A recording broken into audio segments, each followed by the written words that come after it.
আমাদের পাড়া আমাদের সমাধানে মাঠে বসে প্রান্তিক মানুষের কথা শুনলেন বনমন্ত্রী। মুখ্যমন্ত্রীর নতুন প্রকল্প আমাদের পাড়া আমাদের সমাধান ঠিকভাবে হচ্ছে কিনা দেখতেই আলিপুরদুয়ার সফরে এলেন বনমন্ত্রী বীরবাহা হাসদা। আসাম বাংলা সীমানাবর্তী সংকোষ নদীর তীরে অবস্থিত ভলকা 2 নম্বর গ্রাম পঞ্চায়েতের ভলকা হাই স্কুল শনিবার বসেছিল আমাদের পাড়া আমাদের সমাধানের শিবির। এদিন দুপুরে সেখানে উপস্থিত হন মন্ত্রী বীরবাহা। মাঠে বসে গ্রামের মানুষদের সমস্যার কথা শুনে তা লিপিবদ্ধ করতে নির্দেশ দেন বিডিও সাহেবকে।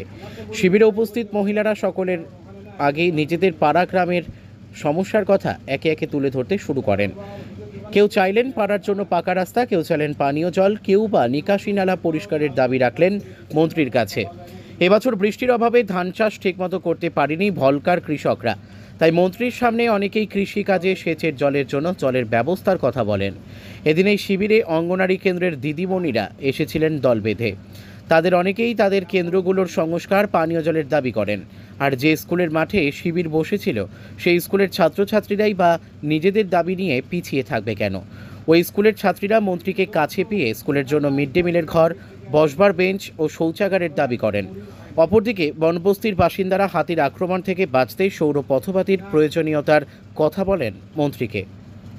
আলিপুরদুয়ার থেকে অমল বর্মনের রিপোর্ট, আমাদের টিভি। কি বলবেন? ভালো এটাই লাগছে, দেখুন আগে একটা সময় তো সাধারণ মানুষজন সরকারকে খুঁজে পেত, এখন সরকার আমাদের মাননীয় মুখ্যমন্ত্রী মমতা বন্দ্যোপাধ্যায় এখন দুয়ারে সরকার নিয়ে এসছে, পাড়ায় সমাধান, মানুষের সমাধান হচ্ছে।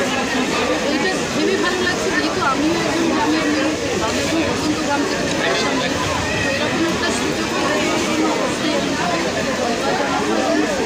লাগছে যে ছোটো ছোটো সমস্যার কথা নিজেরা বলছে, তারা বুঝতেও পারছেন যে ছোটো কাজগুলো এখানেই সমাধান হবে এবং যেগুলো বাকি থেকে যাচ্ছে সরকার সেগুলোকে। ম্যাডাম, সাধারণ মানুষ কতটা সুবিধা পাবে এর থেকে? অবশ্যই দেখুন, সাধারণ মানুষের কাছ থেকেই নেওয়া, আজকে যে আমরা গ্রামের মানুষের কাছ থেকেই প্রজেক্টগুলো নিচ্ছি এবং আজকেই সমাধান হবে। তারা স্কিম 10 লাখ টাকার মধ্যে কোন কোন স্কিমগুলোকে তারা প্রায়োরিটি দিচ্ছেন সেটা কিন্তু তাদের হাতে, এখানে কোনো আধিকারিকের হাতে নেই, আমাদের মতো মানুষজনের হাতে নেই, তাদের হাতে